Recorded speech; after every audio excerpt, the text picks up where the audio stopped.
आज फिर हम बांग्लादेश पर चर्चा करने वाले हैं। ये इसलिए जरूरी है क्योंकि बांग्लादेश में हिंदुओं का नरसंहार अभी थमा नहीं है और यूनुस सरकार को यह मानने में काफी देर हो गई कि वहां पर नरसंहार हो रहा था। 5 अगस्त से 22 अक्टूबर के बीच यूनुस सरकार ने माना कि हिंदुओं के खिलाफ हिंसा की 88 घटनाएं हुई। यूनुस के प्रेस सचिव ने भी इस बात को माना, स्वीकार किया कि हिंसा की नई घटनाएं भी हुई हैं। अंतरिम सरकार का कबूलनामा भी अपने आप में हास्यास्पद ही है क्योंकि 50 जिलों में कम से कम 200 घटनाएं तो हुई ही हैं।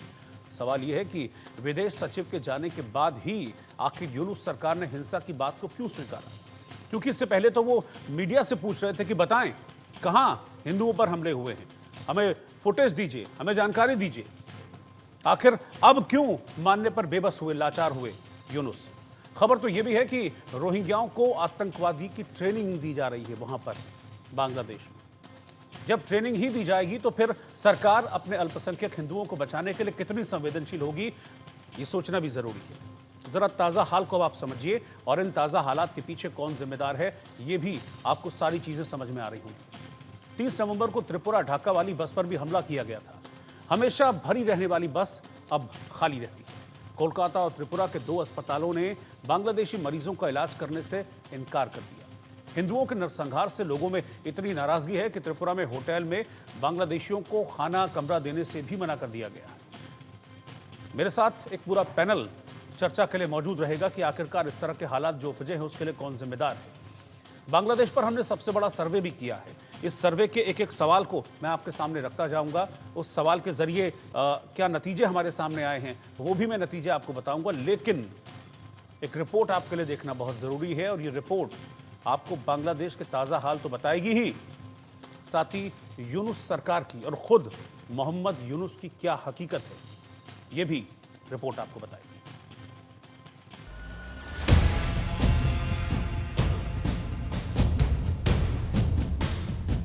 बांग्लादेश में हिंदुओं पर जुल्म हुआ, अत्याचार की इंतहा हुई, मंदिर जला दिए गए, घर फूंक दिए गए, सड़कों पर पीटा गया।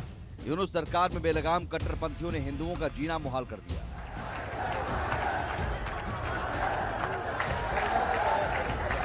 ये बातें आखिरकार बांग्लादेश की सरकार ने मान ली। भारत की कूटनीतिक स्ट्राइक से बांग्लादेश की सारी हेकड़ी निकल गई। विदेश सचिव विक्रम मिस्त्री के ढाका दौरे के बाद पहली बार यूनुस सरकार ने माना कि शेख हसीना की सरकार का तख्ता पलट होने के बाद हिंदुओं पर हमले बढ़े हैं।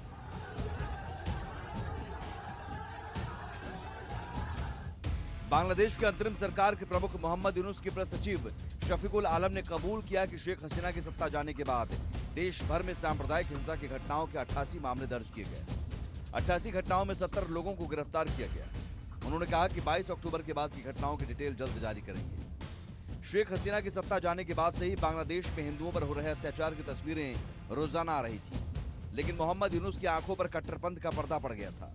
तस्वीरें चीख चीख कर गवाही दे रही थी कि बांग्लादेश में हिंदू सुरक्षित नहीं है, लेकिन कोई एक्शन नहीं लिया जा रहा था। हालांकि भारत जैसे ही एक्शन में आया, विदेश सचिव ने मोहम्मद यूनुस को पीएम मोदी का संदेश सुनाया, तो बांग्लादेश की अंतरिम सरकार को कबूल करना पड़ा कि हाँ, हिंदुओं पर हमला हुआ। बांग्लादेश अभी तक मान ही नहीं रहा था कि वहाँ पे माइनॉरिटीज के ऊपर अत्याचार हो रहे थे। एटलीस्ट आज उन्होंने माना और लगभग 70 लोगों को उन्होंने गिरफ्तार किया, ऐसे उन्होंने बताया। लेकिन हमने टीवी में, वीडियो में, सब में देखा हजारों की संख्या में लोग हिंदुओं के ऊपर अटैक किए, हिंदुओं के ऊपर अत्याचार किए और सिर्फ 70 लोग को अरेस्ट करना, ये लॉलीपॉप जैसा है और भारत लॉलीपॉप चूसने वाला देश तो नहीं है। तो उन्हें एक्शन लेना होगा, डेफिनेटिव एंड एकदम मेटिकुलस एक्शन लेना पड़ेगा, जिससे शांति बहाल हो और लोग रह पाए। मोहम्मद यूनुस को भारत ने दो टूक कह दिया है कि जिन कट्टरपंथियों ने हिंदुओं पर जुल्म किया, जिन लोगों ने मंदिरों में तोड़फोड़ की, आस्था पर चोट की, उनके खिलाफ तो एक्शन लेना ही पड़ेगा। हिंदुओं पर अत्याचार अब बर्दाश्त नहीं होगा। बांग्लादेश में भारत के विदेश सचिव श्री विक्रम मिस्री के विजिट के बाद अब बांग्लादेश ने ऐसा बयान दिया है कि वह तुरंत अपनी सिक्योरिटी फोर्सेस को यह निर्देश देगा कि बांग्लादेश में हिंदुओं के ऊपर जो अत्याचार हो रहे हैं उस पर रोक लगाई जाए और जितने हिंदू मंदिरों पर हमला हुआ है वह ना सिर्फ तुरंत रोक दिया जाए, वरन बांग्लादेश सरकार इन हिंदू मंदिरों के रिपेयर्स को यानी रिकंस्ट्रक्शन में भी मदद करेगी। बांग्लादेश में हिंदुओं पर हो रही हिंसा पर भारत ने कई बार चिंता जताई थी, लेकिन यूनुस सरकार ये कहकर अपना पल्ला झाड़ लेती थी कि हिंदुओं को उनकी आस्था के कारण निशाना नहीं बनाया जा रहा है। लेकिन सच्चाई पूरी दुनिया देख रही थी, तस्वीरें सच बयां कर रही थी, और जब भारत ने कूटनीतिक दबाव बनाया तो यूनुस सरकार ने सच स्वीकार कर लिया। Bureau report, India news. तो ये जो तस्वीरें अभी मैंने आपको इस रिपोर्ट में दिखाई, और जो तस्वीरें जो आप देख रहे हैं, ये जो चल रही हैं, ये मेरे बराबर में जो तस्वीरें चल रही हैं, ये मोहम्मद यूनुस को नहीं दिख रही थी, कि बांग्लादेश में बीएनपी के नेताओं को नहीं दिख रही थी, और इसीलिए बार बार सबूत मांग रहे थे कि भाई हिंसा कहां हो रही है बांग्लादेश में, बताइए तो। अत्याचार कहां हो रहा है हिंदुओं पर बांग्लादेश में, बताइए तो। ये तस्वीरें चीख चीख कर गवाही दे रही थी, लेकिन इन तस्वीरों के होते हुए भी, क्योंकि सिर्फ भारतीय मीडिया नहीं, पूरा वर्ल्ड मीडिया इन तस्वीरों को दिखा रहा है बांग्लादेश में अत्याचार की, लेकिन मोहम्मद यूनुस को नहीं दिखती ये तस्वीरें, बांग्लादेश को नहीं दिखती हैं ये तस्वीरें, इसलिए बार बार सबूत मांगते थे। लेकिन अब स्वीकार भी कर लिया है बांग्लादेश ने कि हाँ, हमारे देश में हिंसा हुई है, लेकिन पूरी सच्चाई से अब भी स्वीकार नहीं किया है। सर्वे के सवाल मैं आपको दिखाऊंगा, और उस सर्वे में क्या नतीजे हमें मिले हैं वो भी मैं आपको दिखाऊंगा, लेकिन पहले मैं अपने पैनल को ओपन करता हूं और एक रिएक्शन यहां पर लूंगा, फिर मैं सर्वे की तरफ आगे बढ़ूंगा। मेरे साथ पैनल में इस समय खेमचंद शर्मा जी हैं, जो कि भारतीय जनता पार्टी के नेता हैं। चंद्रमोहन शर्मा जी कांग्रेस के नेता हैं, वो साथ में इस वक्त जुड़े हैं। Lieutenant general retired Nitin Kohli साहब, वरिष्ठ रक्षा विशेषज्ञ, वो भी इस वक्त साथ में मेरे साथ हैं पैनल में। और हाजी नाजिम खान साहब, मुस्लिम धर्मगुरु, वो भी पैनल में है। आप सभी का बहुत बहुत मैं स्वागत करता हूं। लेकिन खेमचंद शर्मा जी, सबसे पहले मैं आपके पास आ रहा हूं, सर्वे का सवाल मैं दिखाऊं, क्या इसे भारत की कूटनीतिक जीत के तौर पर देखा जाए कि वो बांग्लादेश, वो मोहम्मद यूनुस, जो कि 4 दिन पहले तक ये मानने को ही तैयार नहीं थे कि ऐसा कुछ हो रहा है बांग्लादेश में, अब कम से कम ये तो स्वीकार कर लिया कि हाँ भाई 88 घटनाएं हुई हैं, हालांकि सच पूरा ये भी नहीं है।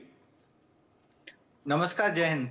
नमस्ते, देखिए, जय ये हिंद। भारत की कूटनीतिक जीत भी है, और हमारे जो हिंदू लोग बांग्लादेश में जो दुखी हैं, पीड़ित हैं, जिनको प्रताड़ित किया जा रहा है, ये उनके लिए भी एक राहत की बात है। और तीसरा, जो भारत में बहुत सारे लोग जो अफवाह फैला रहे थे, जो मिस इन्फॉर्मेशन फैला रहे थे कि मोदी सरकार हाथ पे हाथ रखे बैठी हुई है, कुछ कर नहीं रही है, उनको भी एक करारा जवाब मिला है, उनका भी मुंह बंद हो जाएगा। क्योंकि मोदी सरकार लगातार उसी दिन से, जब से हिंसा शुरू हुई है, तब से वो लगातार काम कर रही थी, निगरानी कर रही थी, और विश्व पटल पे जिस तरीके से डिप्लोमेसी के माध्यम से दबाव बनाया जा सकता था, दबाव बनाया जा रहा था, लगातार दबाव बनाया जा रहा था, उसी का परिणाम है कि आज बांग्लादेश सरकार को मानना भी पड़ा, और उनको अपनी एजेंसीज को इंस्ट्रक्शन भी देनी पड़ी कि जल्द से जल्द जहाँ पे हिंदुओं पे अत्याचार हो रहा है उसको रोका जाए। जो मंदिर तोड़े गए हैं या धार्मिक जगह तोड़ी गई हैं, उनको रिपेयर कराने के लिए भी सरकार सहयोग करेगी।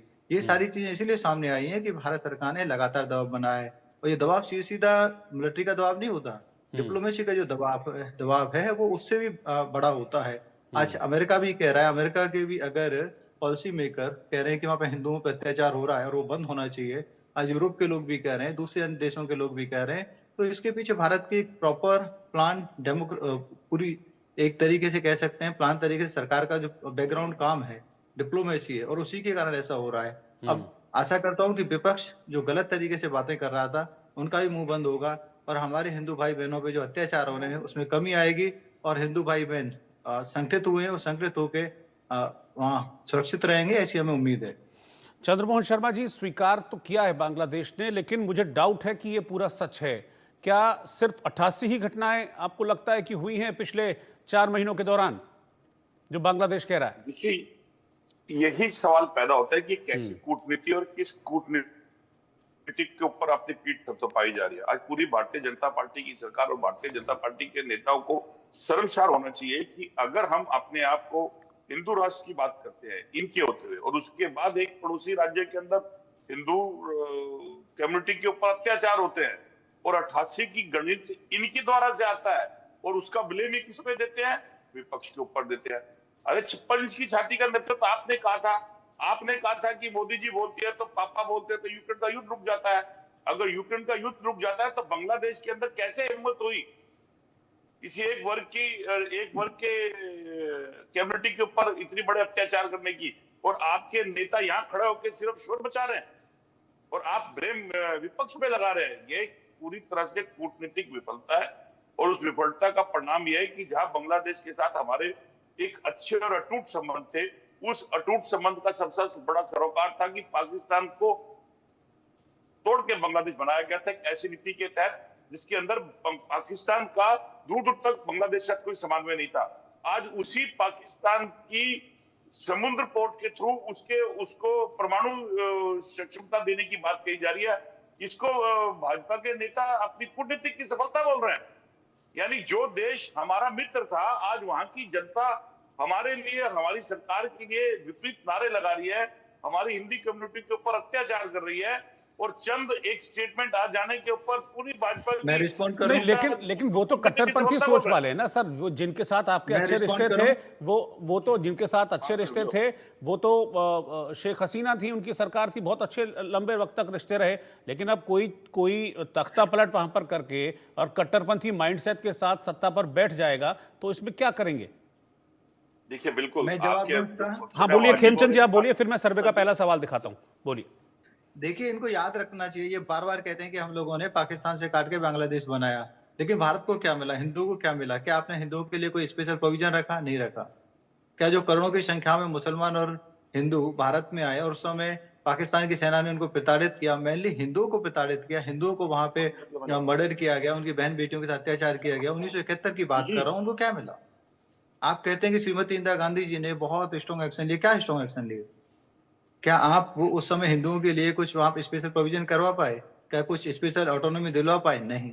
करोड़ों की संख्या में जो बांग्लादेशी आए वो कभी यहाँ से वापस नहीं गए, और उसी की वजह से हमारे देश की बहुत सारी जगह ऐसी हैं जिनकी डेमोग्राफी चेंज हो गई। चलिए ठीक है, आज मैंने आप हमारे दोनों यहाँ को पे सुन लिया, मैंने बीजेपी को भी सुन लिया, मैंने कांग्रेस को भी सुन लिया, मैं डिफेंस एक्सपर्ट को भी सुनूंगा, और हमारे साथ मुस्लिम धर्मगुरु जो हैं हाजी नाजिम खान साहब, उनको भी मैं सुनूंगा। लेकिन उससे पहले पब्लिक क्या कहती है जानना बहुत जरूरी है, और इसीलिए आप दोनों की राय के बाद अब मैं इस डिबेट का, इस सर्वे का पहला सवाल रखने जा रहा हूं और उसके नतीजे रखने जा रहा हूं कि पब्लिक ने क्या माना है, पब्लिक का क्या रिएक्शन है इस पर। सवाल था कि बांग्लादेश ने पहली बार हिंदुओं पर हमले की बात को माना है, स्वीकार किया है, इसके पीछे आप क्या वजह मानते हैं? अब देश की जनता ने जवाब दिया कि 49% लोगों ने माना कि ये भारत का कूटनीतिक दबाव था, जिसकी वजह से बांग्लादेश को मानना पड़ा कि हां भाई, हमारे यहां हिंसा हो रही है हिंदुओं के साथ, अल्पसंख्यकों के साथ। 25% लोगों ने कहा कि वैश्विक मीडिया का दबाव था, क्योंकि भारतीय मीडिया और वैश्विक मीडिया लगातार बांग्लादेश को कवर कर रही थी और दिखा रही थी कि बांग्लादेश में हो क्या रहा है, और यूनुस के झूठ को उजागर कर रही थी। इसी वजह से मोहम्मद यूनुस को मानना पड़ा कि हमारे देश में ये अत्याचार हो रहे हैं हिंदुओं के साथ। 24% लोगों ने कहा कि वर्ल्ड वाइड जो प्रोटेस्ट हो रहे थे बांग्लादेश के खिलाफ, उसने भी बांग्लादेश को मजबूर किया ये मानने के लिए कि हिंदुओं के खिलाफ अत्याचार यहां पर हो रहे हैं। 2% लोगों ने इसका कोई भी जवाब नहीं दिया, कोई राय अपनी जाहिर नहीं की। मैं लेफ्टिनेंट जनरल नितिन कोहली साहब, जो कि डिफेंस एक्सपर्ट हैं, सीनियर डिफेंस एक्सपर्ट हैं, उनके पास मैं चल रहा हूं। नितिन कोहली साहब, आप क्या मानते हैं? पब्लिक तो ये मान रही है, 49% पब्लिक का ये कहना है कि भारत का कूटनीतिक दबाव था, विक्रम मिस्री मिले वहां पर, उन्होंने शायद एक स्ट्रांग मैसेज दिया, और उसके बाद ये मानना पड़ा मोहम्मद यूनुस को कि हां भाई, हमारे देश में ये हो रहा है। देखिए, इसमें एक चीज नहीं है, ये सभी बातें ठीक हैं जी, कि मिस्त्री जी ने भी जाकर के उनको वहां पर बताया, बट उसके अलावा आप देखें कई समय से बांग्लादेश का अपना लोकल मीडिया ये छाप रहा है कि उन पर अटैक किए जा रहे हैं, जितना वो मर्जी मना करते रहे। सोशल मीडिया में जो बांग्लादेश से खबर निकलती है वो भी बता रही है। उनकी एक यूनिटी काउंसिल है माइनॉरिटी की, जिसमें बुद्धिस्ट, क्रिश्चियन और हिंदू की यूनिटी काउंसिल है। एज पर देम 2000 से ऊपर इंसिडेंट हुई है हमले की, और हिंदुओं पर ही नहीं, उनके मंदिरों पर हुई है। पूरा वर्ड बोल रहा है, तो एक लिमिट है झूठ बोलने की। तो एक तो ये बात है उनको कि उन पर ये थोड़ा दबाव था, मिस्त्री जी ने भी जाकर के बताया। और एक और बात जो कि आपकी सर्व में या कहीं नहीं आ रही है, वो ये है कि बांग्लादेश की हमारे पर बहुत ज़्यादा निर्भरता है, डिपेंडेंस है। हमारी यहाँ से उनकी जो कॉटन इंडस्ट्री है, जो टेक्सटाइल वो बनाते हैं जी, जो कि तकरीबन 78 बिलियन की इंडस्ट्री है, उनका 12% ऑफ जीडीपी जिसमें होता है उनका, उसका जो कच्चा माल है वो कॉटन हमारे यहाँ से जाता है, और वो सरकार ने कुछ समय पहले उसको भेजना थोड़ा बंद किया है। उसके अलावा त्रिपुरा में एक प्लांट है जो कि जिससे पावर बन करके उनके यहाँ जाती है, उस प्लांट को भी बंद किया गया है। उसके अलावा सरकार ने 45% टैरिफ उनके ऊपर बढ़ा दिए हैं। तो भारत सरकार बड़े सटल तरीके से, बड़ी मैच्योरिटी के साथ में उन पर हल्का हल्का प्रेशर दे रही है, उनको मैसेज देने के लिए कि अभी एकदम से आपके लिए चाइना नहीं आ सकता। तो उनको ये दिखाई देना ठीक शुरू हो गया कि भाई इनके बिना हम जी नहीं पाएंगे। हमारे फूड आर्टिकल्स यहाँ से जाते हैं, उनके लिए ग्रेन्स यहाँ से जाते हैं, ये रिफाइंड पेट्रोलियम यहाँ से जाता है हमारे पास से, तो उनकी काफी डिपेंडेंस है हमारे ऊपर। तो वो भी प्रेशर उनके ऊपर आ रहा था और बाकी सारी दुनिया भी देख रही थी। फिर भी इन्होंने जो स्वीकार किया है वो बहुत कम है। वो सिर्फ 88 जो इंसिडेंट बता रहे हैं, बस चलो कुछ तो उन्होंने स्वीकार किया है। और ये भी कितना वो फॉलो करेंगे नहीं करेंगे इसकी कोई गारंटी नहीं है। देखिए आज वहाँ बांग्लादेश में जमात जो है, जो रेडिकल इस्लामिस्ट है, वो लोग कंट्रोल कर रहे हैं। जो मॉडरेट मुस्लिम्स है वो नहीं कर रहे हैं। सभी मुस्लिम ऐसे नहीं होते, ये बड़ी गलत, ये बिल्कुल बात का क्लियर होना चाहिए। ये सिर्फ एक छोटा तबका है जो रेडिकल है, और रेडिकल किसी भी धर्म में गलत होगा, चाहे वो मुस्लिम में है, क्रिश्चियन में है, हिंदू में, किसी में भी होगा, वो गलती होगा। बिल्कुल। तो जमात इस समय कंट्रोल कर रही है पूरा का पूरा। जो उनके स्टूडेंट हैं, जो यूसुफ के सलाहकार बने हुए हैं, वो निशाद जो भी नाम है उनका, यंग से लड़के हैं, वो इस्लाम, तो वो जो उनके एडवाइजर वगैरह ये सब बने हुए हैं लड़के, ये बिल्कुल एक्सट्रीमिस्ट वाली बातें कर रहे हैं। इसलिए पाकिस्तान की ISI के साथ इनके बड़े अभी कांटेक्ट हो रहे हैं, और काफी चीजें पाकिस्तान में इनकी आ रही हैं। जैसे अब आगे चलेंगे मैं बताऊंगा कि पाकिस्तान के साथ अभी अच्छी खासी इनकी डीलिंग हो रही है। ढाका में पिछले कई दिनों से उनके सीनियर मिलिट्री ऑफिशियल्स देखे गए, उनके साथ काफी अम्युनिशन, असला वगैरह वहां से उनके पास आना शुरू हो गया। उन्होंने ये भी बोला है कि पाकिस्तान के लोगों को यहाँ आने के लिए कोई सिक्योरिटी क्लियरेंस की भी जरूरत नहीं है वीजा लेने के लिए। बिल्कुल। पाकिस्तान से जो माल आएगा पहले वो रेड कॉरिडोर से आता था, अभी उसमें कोई चेकिंग की जरूरत नहीं है। तो बेसिकली पाकिस्तान के साथ उनकी काफी सांठगांठ हो रही है। तो इस्लामिस्ट का कंट्रोल हो रहा है। यूसुफ जो मर्जी कहें, हमें तो ये भी लगता है कि शायद यूसुफ कंट्रोल में भी नहीं है पूरे। अगर वो चाहेंगे तो कंट्रोल भी नहीं कर पाएंगे पूरा का पूरा। तो कितना वो इस बात को फॉलो कर पाएंगे नहीं कर पाएंगे ये देखने लायक है। बट ये अच्छा है, कदम है कि एटलीस्ट उन्होंने इस बात को माना है। ठीक है, मैं हाजी नाजिम खान साहब के पास चल रहा हूँ। खान साहब, ये तो अब दिख रहा है कि मोहम्मद यूनुस एक्सपोज हो चुके हैं। मोहम्मद यूनुस एक्सपोज हो चुके हैं, इसमें कोई डाउट नहीं है, ये दिख रहा है। तो क्या आप कट्टरपंथ से तौबा करेंगे मोहम्मद यूनुस? क्योंकि सारा का सारा जो ये दोष है, ये इसी कट्टरपंथ का है, जिसको रेडिकल इस्लाम अभी कहा था जनरल साहब ने। हाँ रोहित जी, देखिए जिस तरीके से बांग्लादेश के अंदर ये घटना घटी, तो बड़ी दुखदायी घटना है ये तो। और देखिए हम अक्सर आपके टीवी के चैनल के माध्यम से हमेशा बांग्लादेश में रहने वाले अपने हिंदू भाई जो पीड़ित थे उनके समर्थन में हमेशा आवाज उठाते थे। और रही बात ये रोहित भाई जी, जिस तरीके से यहाँ पर कहा गया कि भारत सरकार का दबाव बना, देखिए भारत सरकार कहाँ दबाव बना पाई। अगर दबाव बन पाता तो 4 महीने पहले ही बांग्लादेश को स्वीकार कर लेना चाहिए था। ये तो देखिए वैश्विक मीडिया है, सोशल मीडिया, जिसके माध्यम से बांग्लादेश को ये लगा कि हाँ कि वो पूरी दुनिया के अंदर एक्सपोज होने जा रहा है। तो देखिए ये तो मैं सोशल मीडिया, वैश्विक मीडिया, इन सबका आभार प्रकट करता हूँ। और जिस तरीके से अभी हमारे मिस्री साहब गए थे बांग्लादेश के अंदर, तो देखिए बहुत देर कर दी जाते जाते आली जनाब ने।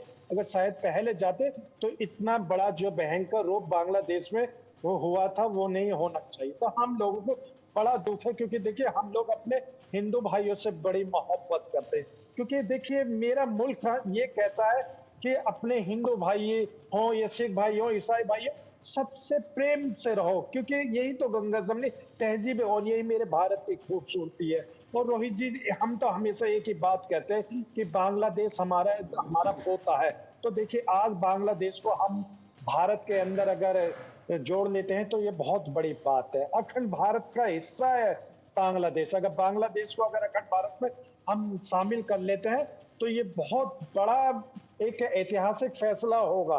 लेकिन यहाँ पर क्या है, यहाँ पर ना तो बांग्लादेश में हमारे हिंदू भाइयों की रक्षा हो पाती है, ना पाकिस्तान के अंदर हमारे हिंदू भाइयों की रक्षा हो पाती है, और ना अफगानिस्तान के अंदर जो हमारे भाई थे हिंदू भाई, उनकी रक्षा हो पाती है। लेकिन भारत के अंदर हमारा देश सुरक्षित हाथों में होने के बावजूद हमारा हिंदू भाई बड़ा पीड़ित है। हम तो भारत सरकार से बार बार अपील कर रहे थे रोहित जी कि अगर आप हमारे हिंदू भाइयों की रक्षा नहीं कर पा रहे तो हम मुस्लिम समाज को आप बांग्लादेश भेज दीजिए, ताकि हम अपने हिंदू भाइयों की रक्षा के लिए खड़े हो। और बांग्लादेश सरकार से ये कहें कि देखिए आपको कोई हक नहीं बनता कि हमारे हिंदू भाइयों पर अत्याचार करें, या हिंदू भाइयों की आस्था जो मंदिर है उनके साथ आप कोई भी इस तरीके के तोड़फोड़ करें। और देखिए रोहित जी, एक चीज और मैं कहना चाहता हूँ कि देखिए बड़ी जिम्मेदारी के साथ, देखिए मेरा मजहब इस्लाम ये कहता है जिस मुल्क में रहो उस मुल्क से बेपनाह मोहब्बत करो। तो देखिए हम भारतीय हैं, हम लोग अपने भारत से बेपनाह मोहब्बत करते हैं। अब भारत के अंदर अगर हमारे हिंदू भाई या बांग्लादेश में हमारे हिंदू भाई, हम इनसे बेइंतहा मोहब्बत करते हैं और इंशाल्लाह हमेशा करते रहेंगे रोहित जी। बहुत अच्छी बात कही आपने, और इसलिए हमको दिख भी रहा है कि बांग्लादेश में जो हिंदू प्रताड़ित हो रहे हैं, इस फंडामेंटलिज्म का जो शिकार हो रहे हैं, इस कट्टरपंथ का, उनके लिए हमारे देश के मुस्लिम भाई देश भर में आवाज़ उठा रहे हैं। ये तस्वीर भी हमने पूरे देश को दिखाई है। मैं अपने सर्वे के दूसरे और तीसरे सवाल पर चलता हूं और उसका रिजल्ट आपको दिखाता हूं अपने दर्शकों को, क्योंकि इस पर भी हमने चर्चा की है कि बांग्लादेश क्या वाकई में सच बोल रहा है इन घटनाओं को स्वीकार करके। इस पर देश के लोग क्या सोचते हैं, क्योंकि सोशल मीडिया का ज़माना है, बड़ा मजबूत है, कुछ छुप सकता नहीं है। इसलिए ये सवाल हमने पूछा कि बांग्लादेश ने हिंदुओं पर हमले की सिर्फ 88 घटनाओं को स्वीकारा है, क्या अब भी बांग्लादेश और मोहम्मद यूनुस असली आंकड़े छिपा रहे हैं? 93%, 93% लोगों ने माना कि हाँ, अभी भी बांग्लादेश और मोहम्मद यूनुस असली आंकड़े छुपा रहे हैं, वो सच नहीं बता रहे हैं। 6% लोगों ने ना में जवाब दिया, जबकि 1% लोगों ने इस पर अपनी कोई भी राय जाहिर नहीं की है। तो यहां पर पब्लिक ने पूरी तरीके से इस बात को मान लिया। 93% आप समझ लीजिए कि एक जबरदस्त मेजॉरिटी है, जिससे लोग ये कहते हैं कि भाई अभी भी मोहम्मद यूनुस झूठ बोल रहे हैं। तीसरा सवाल सर्वे का था कि बांग्लादेश ने माना कि हिंदुओं का नरसंहार हुआ, आपकी राय में इसके लिए जिम्मेदार कौन है? 42% लोगों ने सीधे तौर पर कहा यूनुस सरकार। 30% लोगों ने कहा कट्टरपंथ, जिसका जिक्र अभी जनरल साहब कर रहे थे, जिसका जिक्र अभी नाजिम साहब कर रहे थे, उसी कट्टरपंथ को जिम्मेदार माना है। 25% लोगों ने कहा कि वहां की पुलिस और मिलिट्री की लापरवाही रही, उन्होंने ऐसे जो रेडिकल एलिमेंट्स हैं उनको फ्री छोड़ दिया और उन्होंने फिर हिंदुओं पर जमकर अत्याचार किए। जबकि 3% लोगों ने इस पर अपनी कोई भी राय जाहिर नहीं की है। मैं जनरल साहब एक बार फिर से आपके पास आना चाहूँगा। वहाँ पर अगर थोड़ा सा कंट्रोल करने की इनिशियली कोशिश की जाती तो शायद ये परिस्थितियां यहाँ तक पहुँचती नहीं, लेकिन हमने देखा कि वहाँ की जो सेना थी, वहाँ की जो पुलिस थी, जो सुरक्षा एजेंसीज थी, उन्होंने कहीं भी कंट्रोल नहीं किया। बल्कि ये ज़रूर दिखा कि आम बांग्लादेशी ज़रूर बचाने के लिए सामने आया लोगों को, लेकिन पुलिस, वहाँ की आर्मी कुछ नहीं कर रही थी। देखिए, ये जो हिंदुओं पर नरसंहार या अत्याचार होते हैं ना, ये बड़े सिस्टमैटिक तरीके से हो रहे हैं। बांग्लादेश की आर्मी भी रेडिकलाइज्ड है, इसमें कोई शक नहीं है। और ये बड़ा सिस्टमैटिक तरीके से इनका नरसंहार, इन पर अत्याचार किए जा रहे हैं, जिसमें गवर्नमेंट भी इन्वॉल्व है, जो रेडिकल्स हैं वो भी इन्वॉल्व हैं और आर्मी भी इन्वॉल्व है। और जो मेरे भाई साहब ये खान साहब बता रहे थे कि पाकिस्तान में भी ऐसे ही नरसंहार किया गया है, उसमें हमारी गवर्नमेंट कुछ नहीं कर सकती, हम अपनी गवर्नमेंट को ब्लेम ना करें। ये रेडिकल जो मनोवृत्ति है, जो सोच है, उसकी वजह से होता है। अफगानिस्तान में भी ऐसा ही हुआ है, अभी 1 या 2% लोग वहां पे रह गए हैं। बल्कि हमारी सरकार तो जब हिंदुओं को यहाँ आने के लिए वेलकम करती है, एनआरसी बनाती है, तो उसमें भी बड़ा रेजिस्टेंस होता है हमारे लोगों को। और मैं तो बड़ा अप्रिशिएट करूंगा, जैसे भाई साहब ने बोला, नजीम साहब ने, कि ये बांग्लादेश जाना चाहते हैं, तो मैं तो बोलूंगा कि अपने मुसलमान भाइयों को लेकर के जाए बांग्लादेश। इनको कौन रोकेगा? कोई रोकने वाला नहीं इनको, लेकिन जाए तो सही, कोई पहल तो करें जाकर के वहां पर और उनको जाकर के रोके। जरूर जाए वहां पर अगर जाना चाहते हैं, लेकिन ये है कि हमारे एक्शन हमारे शब्दों से ज्यादा बोलते हैं। तो अगर आप देखेंगे इन कंट्रीज के अंदर, जहां भी, चाहे अफगानिस्तान था, चाहे पाकिस्तान था, और आज बांग्लादेश में लगातार बड़े सिस्टमैटिक तरीके से और सब मिलकर के ये उनका पर अत्याचार किए जा रहे हैं। और इसमें हम अपनी सरकार को ब्लेम नहीं कर सकते, ये बड़ी गलत सोच होगी। हमारी सरकार क्या कर सकती? सरकार इस मामले को, इफ यू आस्क मी, बड़े मैच्योर तरीके से हैंडल कर रही है। देखिए, मैं बताता हूँ, एक हमारा पड़ोसी देश है मालदीव्स, उसने कुछ समय पहले कहना शुरू कर दिया था बायकॉट इंडिया, हमसे कुछ नहीं लेंगे, याद होगा आपको। बिल्कुल। अभी चूंकि हमारी सरकार ने उसको मैच्योरिटी से हैंडल किया, अभी वो उनके साथ संबंध हमारे अच्छे हो गए। और वो उनके अभी राष्ट्रपति यहाँ पर आए थे और बड़े अच्छे संबंध उनके साथ हो गए। सेम थिंग श्रीलंका में हुई, उन्होंने हमारे खिलाफ होना शुरू किया था, चाइना की तरफ झुकने शुरू हो गए थे। सरकार ने मैच्योरिटी से काम किया। सरकार में रह करके जब आप जिम्मेवारी की कुर्सी पर बैठते हैं तो इम्पल्सिव एक्शन नहीं होते कि जोश में आगे हमला कर दो इन पर, मार दो उनको, ऐसा नहीं होता। वो ऐसा करने में आपकी पूरे विश्व में बदनामी होगी और आपके रिलेशन परमानेंटली खराब हो जाएंगे। सो सरकार इसको बड़ा मैच्योरिटी से हैंडल कर रही है। हम देखिए, मुझे किसी पॉलिटिक्स या किसी पार्टी से लेना देना कुछ नहीं है, बिल्कुल, लेकिन हम एक बात को पूरे परिप्रेक्ष्य में देखें, सही तरीके से देखें। ठीक है। ये एक बेसिकली रेडिकलिज्म का है जो कि पाकिस्तान से सपोर्टेड है और ये लोग ये वहां पर कर रहे हैं।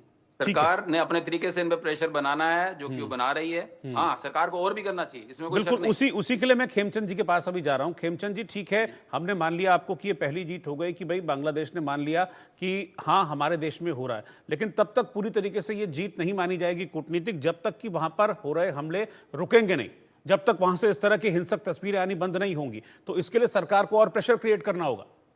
यस,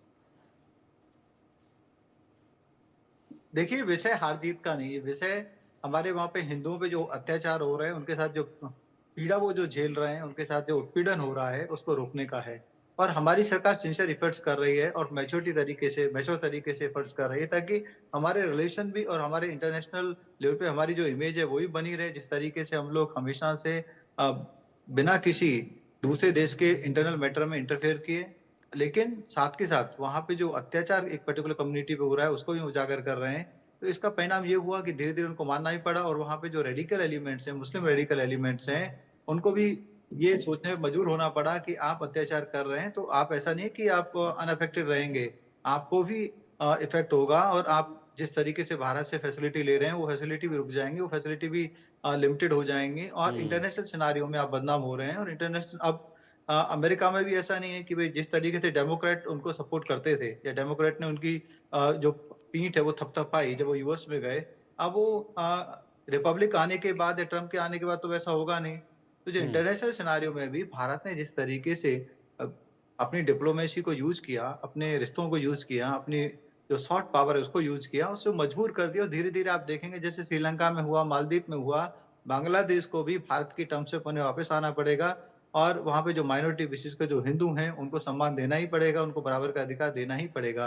अब ये कह देना, कुछ लोग कह रहे हैं कि भाई हम चाहते हैं, हम वहां पे जाना चाहते हैं। देखिए, कुछ स्वीट वर्ड कहना बहुत आसान है, लेकिन जब एनआरसी की बात आती है या सीए की बात आई, तो वहां पे यही लोग हैं, यहाँ भारत में उन्होंने पूरा हुड़दंग मचाया कि भाई सीए क्यों लागू कर रहे हैं, क्यों बांग्लादेश के हिंदुओं को या वहाँ के क्रिश्चियंस को, बौद्ध को, पारसीज को, वहां पे या सिख जो है जो वहाँ पे पीड़ित हैं, उनको यहाँ पे क्यों आप सिटीजनशिप दे रहे हो, मुसलमानों को क्यों नहीं दे रहे? आज सब चीजें दिख रही हैं, क्योंकि वही प्रताड़ित है वहाँ पे, और मुसलमान तो प्रताड़ित नहीं है। अब बात आती है अफगानिस्तान की, तो अफगानिस्तान में कब हमारे शुरू के समय में चीजें वहाँ पे खत्म हुई, धीरे धीरे हिंदू खत्म हो गए, सिख खत्म हो गए। अब वहाँ पे जब समस्या और बढ़ी तो ये मोदी सरकार ही है। ठीक है, वो भी एक डिबेट का पॉइंट है जो आप सीए एनआरसी वाली बात कह रहे हैं, वो भी एक डिबेट का पॉइंट है, और वो उस पर भी हम आगे डिबेट कहीं करेंगे। लेकिन फिलहाल अभी मैं जो हमारे सर्वे के आखिरी 2 सवाल थे, वो सवाल और उनके रिजल्ट बताता हूँ, फिर आप सबसे एक एक रिएक्शन मिलूंगा। हमारा सवाल था सर्वे का चौथा कि बांग्लादेश में हिंदुओं पर अत्याचार को लेकर जो यूएनएचआरसी है, यानी कि United nation human right commission, आखिरकार चुप क्यों है? इस पर 28% लोगों ने कहा कि यूनुस सरकार सही जानकारी नहीं दे रही है, कि यूएन तक जानकारी सही नहीं पहुंच रही है। 23% लोगों ने इसे यूएनएचआरसी का पक्षपातपूर्ण रवैया माना है, जबकि 39% लोग कह रहे हैं कि यूएनएचआरसी दबाव में काम कर रहा है। 10% लोगों ने इस पर अपनी कोई भी राय जाहिर नहीं की है, क्योंकि बीच में इस तरह की बात उठ रही थी कि जो यूएन की पीस टीम है उसको बांग्लादेश भेजा जाए, फिर बांग्लादेश ने कहा हमारे यहाँ नहीं, हिंदुस्तान में भेजा जाए, वहाँ ज़रूरत है।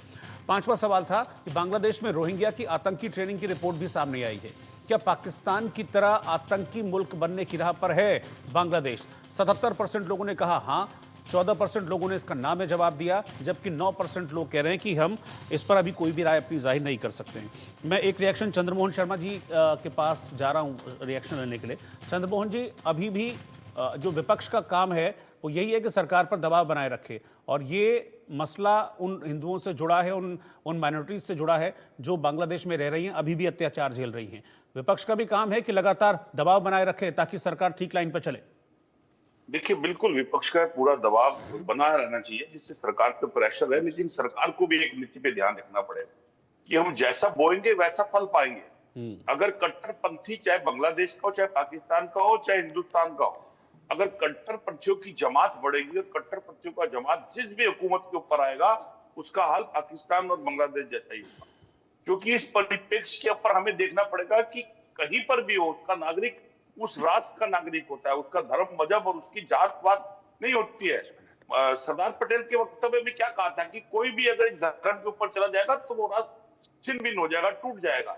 ये दुर्भाग्य है कि आज राजनीति के अंदर परिप्रेक्ष्य के ऊपर राष्ट्र नहीं देखा जाता। अभी कर्नल साहब ने बहुत सारी चीजें बातें कही कि कुछ कट्टरपंथी हैं, कुछ ऐसे लोग हैं जो उसको मैनिपुलेट कर रहे हैं, चला रहे हैं, बिल्कुल ठीक है। हर वर्ग, हर धर्म के अंदर कुछ कट्टरपंथी होते हैं, लेकिन उन कट्टरपंथियों की नीतियों से देश का विधान नहीं बदलता है, ना देश का संविधान बदलता है। ये हमको ध्यान रखना पड़ेगा और इसी मोशन के ऊपर हमें अपने पड़ोसी देशों के साथ हमारी नीतियां डेवलप करनी पड़ेगी, क्योंकि जिस भी बड़े देश के पड़ोसी देश उस मुल्क के साथ होते हैं वो देश बड़ा खुशहाल और ताकतवर होता है। और अगर उसकी नीतियां और उसकी नीतियों का उल्लंघन उसके पड़ोसी देशों पे जा रहा है और वहीं पर भी हमारे कुछ ऐसे चेहरे जो बड़े चेहरे होने के नाते कुछ कट्टरपंथी स्टेटमेंट दे देते हैं और कोई अगर प्रेशर को, विपक्ष की बात को धर्म और मजहब से जोड़ देते हैं, ये दुर्भाग्यपूर्ण है। सरकार को इस पर विचार करना चाहिए, क्योंकि जब विदेश नीति आती है तो विदेश नीति का सुर एक होता है, जो एक ही होना चाहिए। ठीक है, मैं जनरल साहब के पास चल रहा हूं। जनरल साहब, एक तरफ तो बांग्लादेश मान रहा है कि हमारे यहाँ ये हो रहा है, दिखाने की कोशिश कर रहा है, देखिए हम आपके साथ हैं, और हमें भी दर्द होता है जब वहाँ पर अल्पसंख्यकों को चोट लगती है। लेकिन दूसरी तरफ रिपोर्ट से बताती हैं कि रोहिंग्याओं की फौज तैयार की जा रही है, वहाँ के जो आतंकी हैं उनको ट्रेनिंग पाकिस्तान वहाँ पर दे रहा है। तो मुंह में राम बगल में छुरी वाली बात हो गई है। इसका इलाज क्या है फिर? इसमें कोई शक वाली बात नहीं है कि ये जो जमात इस्लामी है या तहीर है इनकी, ये जो ग्रुप्स हैं ये बिल्कुल रेडिकल्स हैं, और पाकिस्तान की आईएसआई का इन्फ्लुएंस अभी वहां बढ़ता जाएगा। एज ऑन टुडे जो इनकी हालत है, ये एक यानी कि आपकी ये लाइन की आईएसआई का इन्फ्लुएंस वहां पर बढ़ेगा, यानी कि अभी जल्दी सुधरेगा नहीं बांग्लादेश, इसका मतलब आप ये कह रहे हैं? जैसी हालत अभी चल रही है वैसे सुधरने के चांसेस बहुत कम लगते हैं। देखिए, मैं आपको बताया कुछ समय पहले कि अभी पाकिस्तान से इनके संबंध गहरे हो गए। अच्छी बात है अगर गहरे हो गए, लेकिन अगर वो ट्रेड या पीस के लिए गहरे हो ना, अभी पीछे अगर आप देखें जो उनकी एक साइन हुआ है उसमें आर्टिलरी के एमुनिशन, टैंक के एमुनिशन, कुछ मिसाइल्स, 40 टन RDX, कुछ ड्रोन्स इनको दिया गया है। अपने बॉर्डर पर ये ड्रोन ट्रायल भी किए इन्होंने इंडिया बॉर्डर के ऊपर। सो इनका रेडिकलिज्म अभी बढ़ेगा। तो ये तो उकसाने वाली कार्रवाई नहीं है, ये उकसाने वाली कार्रवाई नहीं है। क्या कह रहे हैं आप? मैं कह रहा हूं ये उकसाने वाली कार्रवाई नहीं है सर। उकसाने वाली कार्रवाई है, लेकिन एक मैच्योर देश की तरह हमने उसको एकदम से रिएक्ट नहीं करना है। पहले हम देखें तो सही ये क्या करना चाहता है। देखिए, जरा सी एक वॉर एक बार शुरू हो जाए उसको बंद करना बड़ा मुश्किल होता है। वॉर एकदम लास्ट ऑप्शन होनी चाहिए, एकदम लास्ट ऑप्शन। उसको पहले शांति से, डिप्लोमेसी से, जो भी हमारे पास मीन्स एंड डिस्पोजल पे, उनसे कंट्रोल करना चाहिए। तो ये इस समय एक अच्छे रास्ते पर नहीं चल रहा है और सिचुएशन यहाँ पे ठीक होती नियर फ्यूचर में दिखाई नहीं दे रही। ये रेडिकलिज्म की तरफ बढ़ रहा है अच्छी खासा, और यही लोग अभी और पावरफुल होते जाएंगे। देखिए, एक और चीज है, यूनुस साहब ने अभी तक जब ये आए थे, इनको 5 महीने हो गए, अभी तक ये अनाउंस नहीं किया कि इलेक्शन कब कराएंगे। अभी कुछ करेंगे भी नहीं है, बिल्कुल भी अभी अगले 3, 4, 5 साल बैठे रहेंगे ये ऐसे ही। तो इसमें क्या हो रहा है, जो रेडिकल लोग हैं वो मजबूत हो रहे हैं। ये आस्ता आस्ता अवामी लीग को, हिंदुओं को, इनको वहां से भगाना चाहते हैं या खत्म करना चाहते हैं। ये जो मर्जी सब, बाकी जो ये मॉडरेट आवाजें हमें कुछ सुनाई देती हैं बीच में। लास्ट कमेंट सर, एक लास्ट कमेंट बस, ये प्यार से मान जाए, जैसे आप कह रहे हैं कि मजबूत होते जाएंगे, ये रेडिकल इस्लाम अभी और मजबूत होगा, ये फंडामेंटलिज्म और मजबूत होगा अभी बांग्लादेश में, आप कह रहे हैं ये प्यार से मान जाएंगे या डंडा चलाना पड़ेगा? देखिए, ये कल क्या होगा वो इसमें पब्लिकली भी कांड से, अगर पूरी कोशिश हमारे देश की, आई एम श्योर हमारी सरकार की यही रहेगी कि कोई लड़ाई ना हो और प्यार से बांग्लादेश से हमारे संबंध सुधर जाएं। और हमारी ये भी कोशिश होगी कि वो एक अच्छा कि डेमोक्रेसी वहां पर दोबारा वापस आ जाए और एक शांतिप्रिय देश हो जाए। वो भी तरक्की करे और हम भी तरक्की करें। बिल्कुल। लेकिन अगर वो बिल्कुल ही एक्सट्रीमिस्ट हो जाएंगे और हमारे देश में इंसर्जेंसी वाला शुरू करेंगे, नॉर्थ ईस्ट में दंगे शुरू करेंगे, तो फिर तो हमको स्ट्रॉन्ग एक्शन लेना ही पड़ेगा। ठीक है, स्ट्रॉन्ग एक्शन लेना पड़ेगा, लेकिन उसमें अभी वक्त है, प्यार से मान जाओ, नहीं तो फिर हैं तैयार हम।